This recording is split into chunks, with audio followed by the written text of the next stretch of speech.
एक छोटे से गांव में जहां हर तरफ खेत और हरियाली थी, वहीं अली नाम का एक लड़का रहता था। अली को पतंग उड़ाने का बेहद शौक था।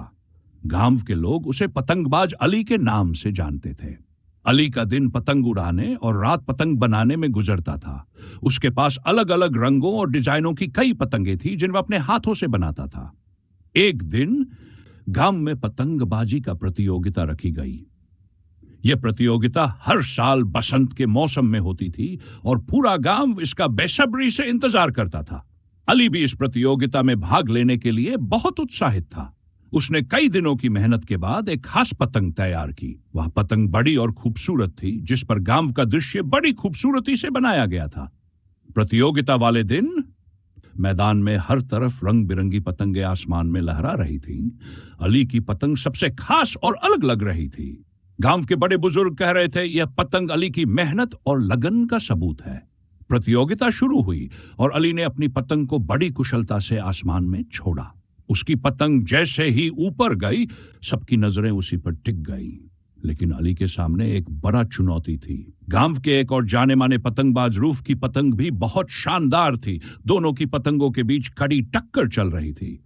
कभी अली की पतंग ऊंची जाती तो कभी रूफ की। मैदान में लोग उत्साह से चिल्ला रहे थे, अली अली और रूफ रूफ।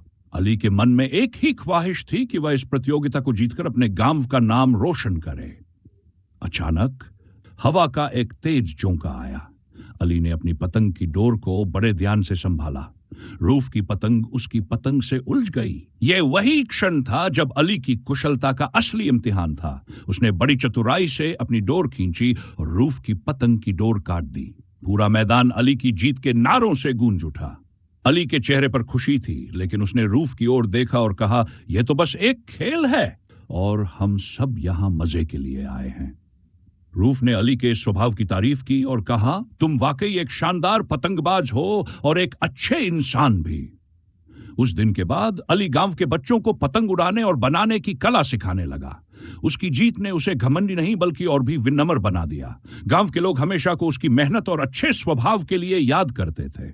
इस तरह अली का शौक, उसकी मेहनत और दूसरों के साथ उसका अच्छा बर्ताव उसे हमेशा के लिए गांव वालों के दिलों में जीवित रखता था।